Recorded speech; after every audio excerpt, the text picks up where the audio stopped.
Family તમારું સ્વાગત છે ફૂડી કિચન પાપામાં। તો આજે આપણે બનાવીશું વઘારેલો રોટલો।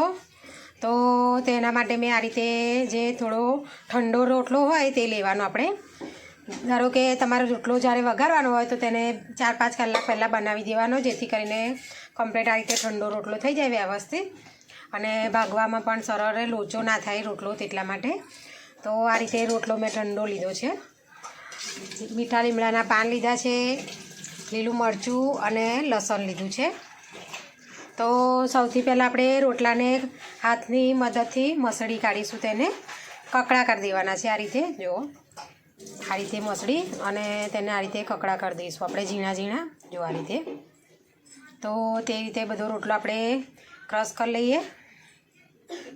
જો આ રીતે આપણે હાથથી બધું મસળીને રેડી કરી લીધું છે। આ રીતે થોડા મોટા પીસ રાખવાના, નાના પીસ બહુ નથી કરવાના તમારે।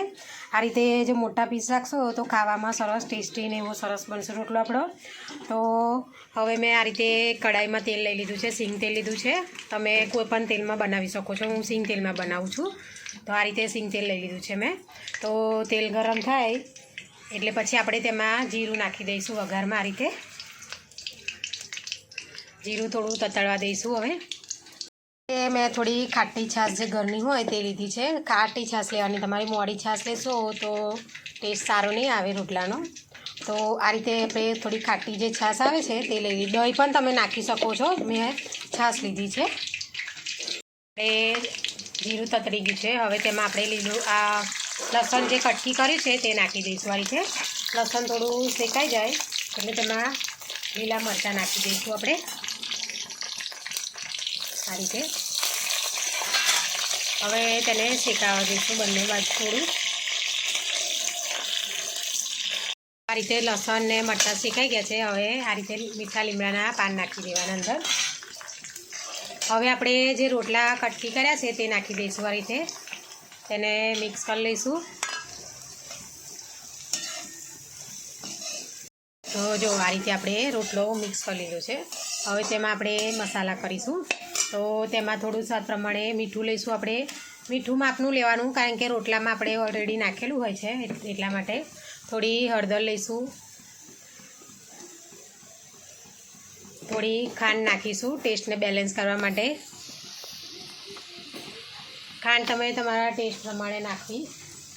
થોડું કશ્મીરી લાલ મરચું નાખીશું આપણે, કારણ કે ઓલરેડી લીલું મરચું જે નાખ્યું છે એટલા માટે આપણે કલર તે સરસ આવે છે તેટલા માટે।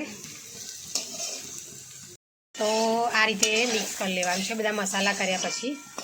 તમે એમાં વ્હાઈટ તલ પણ નાખી શકો છો, મેં નથી નાખ્યા। તમે જ્યારે વઘાર કરો ત્યારે તમારે વ્હાઈટ તલ પણ તમે એડ કરી શકો છો અંદર। તો જો હવે આપણે આ રીતે મસાલા બધા ભેગા કરી દીધા છે, અંદર મિક્સ થઈ ગયા છે। હવે આપણે જે ખાટી છાશ લીધી છે તે અંદર રેડ દઈશું। આ રીતે મિક્સ કરી લઈશું। જો હવે તેને આપણે થોડી વાર માટે ઉકળવા દઈશું, જેથી કરીને જે મસાલા બધા કર્યા છે તે કમ્પ્લીટ રોટલામાં ભરાઈ જાય તેટલા માટે। તો જો આપણો રોટલો આ રીતે બનીને રેડી થઈ ગયો છે છાશમાં। તો હવે તેને આપણે સર્વ કરીશું। આપણે આ રીતે રોટલો બનાવીને રેડી થઈ ગયો છે, તેને મેં ઉપરથી લીલું લસણ નાખ્યું છે આ રીતે। તો અમારી વિડીયો તમને પસંદ આવી હોય તો લાઇક, શેર, સબસ્ક્રાઈબ કરવાનું ભૂલતા નહીં। Thanks for watching.